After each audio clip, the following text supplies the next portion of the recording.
તો ભાવનગરના લઠાકાંડને લઈને નર્મદા કોંગ્રેસ દ્વારા એકતાનગર ખાતે ધરણા પ્રદર્શન યોજાયું હતું। કોંગ્રેસ કાર્યકરોએ ગુજરાતમાં દારૂબંધીના કાયદાનો કડક અમલ કરવાની માંગ સાથે સરકાર સામે વિરોધ નોંધાવ્યો હતો। દારૂબંધીનો કાયદો માત્ર કાગળ પર જ ચાલતો હોવાનો આક્ષેપ કરી ગૃહમંત્રી હર્ષ સંઘવીના રાજીનામાની માંગ કરવામાં આવી હતી। સાથે જ નર્મદા જિલ્લામાં દારૂના વેચાણ પર કડક કાર્યવાહી કરી બુટલેગરોને ઝડપી સજા કરવાની પણ માંગ ઉઠી છે।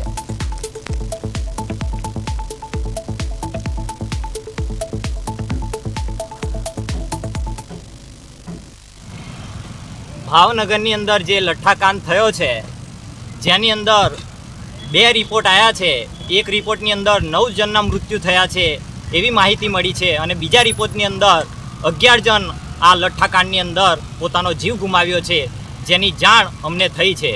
જેના ભાગરૂપે જ આજરોજ અમે કેવડિયા ખાતે કોંગ્રેસ પાર્ટી દ્વારા અમે ધરણા પ્રદર્શન રાખ્યા છે। ધરણાનું મુખ્ય કારણ ભાવનગરની અંદર જે લઠ્ઠાકાંડ થયો છે, જેની અંદર 9 થી 11 લોકોએ જે જીવ ગુમાવ્યા છે, એની માટે અમે આજરોજ ધરણા ઉપર બેઠા છે।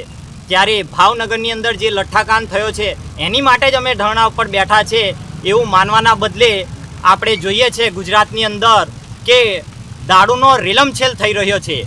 કોઈ ગલી એવી ગુજરાતની અંદર નહીં હોય કે જ્યાં દારૂ નથી મળતો। ત્યારે આ કોની નિગરાનીની અંદર આ દારૂ આટલો બધો વેચાય છે એ પણ આ વિચારવાનો વિષય છે।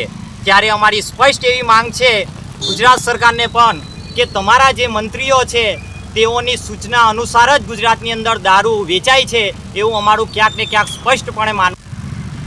ગુજરાતની અંદર વારંવાર લઠ્ઠાકાંડની ઘટનાઓ બને છે, જેના કારણે આજે અમે કેવડિયા સર્કલ પાસે ધરણા પર બેઠા છે। ત્યારે ગુજરાત સરકારની જવાબદારી બને છે કે ગુજરાતની અંદર વારંવાર લઠ્ઠાકાંડથી હજારો લોકો મરે છે, જેથી આ સરકાર કંઈ દારૂબંધીમાં કંઈ ધ્યાન નથી આપતી અને હપ્તા લઈને આ દારૂ જુગાર અડ્ડા ચાલતા હોય અને આ ગુજરાતની અંદર દારૂની ફેક્ટરીઓ ચાલતી હોય મોટા મોટા શહેરોમાં એવું અમને લાગે છે। કારણ કે આ દારૂ આવે છે ક્યાંથી?